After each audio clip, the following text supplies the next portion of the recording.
The sad story of a founder who can't let go. As a young man, he pulled himself up by his bootstraps to become a hero in his industry and his community. His new wrinkles on an old product revitalized his industry and made him a very wealthy man. Revered and honored for his business acumen, his generosity and his leadership, he received every available accolade, award, and recognition. But after nearly 30 years of leading the business he founded, things were no longer working so well. A major acquisition proved much more costly than expected. The old formula wasn't producing its traditional results anymore, and new products didn't achieve the market response that had characterized earlier offerings. The economy hit his industry particularly hard and his company's now publicly traded stock took a beating. Then his doctor said that open-heart surgery was needed and warned of a long period of recovery. The founder recommended to his board that his hand-picked successor be installed as CEO while he would retain the title of chairman. After recovering from surgery, the founder looked around and began to notice things about his company that were not to his liking. Sales continued to be off. Some assets were sold too cheaply, the founder thought. Quality was slipping and he didn't agree with some personnel decisions. The chairman expressed his concerns to his board of directors, many of whom were long-time associates and highly respected in their fields. They counseled the founder to give his successor more time.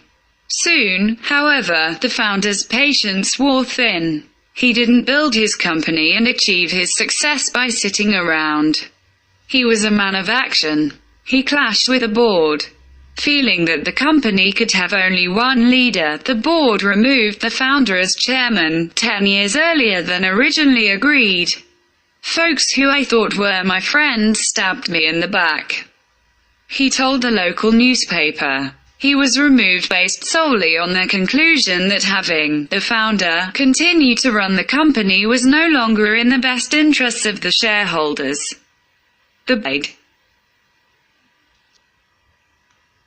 lawsuits, proxy fights and very public nastiness followed. The founder, charging back from his heart problems, says none of this would have happened without the health issue. The founder admits that his own mistakes could be the cause of the company's difficulties, but wants the opportunity to repair the damage. The founder refuses to heed the advice of his friends and his longtime business associates and sees their disagreement with his conclusions as the highest form of disloyalty. The founder believes that he is the only one to save the enterprise that he so loved, to which he was so dedicated, and which he led so effectively. The successor, considered perfect a few months earlier, now lacks experience and seasoning according to the founder. Friends, associates, competitors and the business community seem to share a single response as they observe what has become a war between a man and the company he founded. They all shake their heads with sadness for what they see as a man who seemingly can't let go.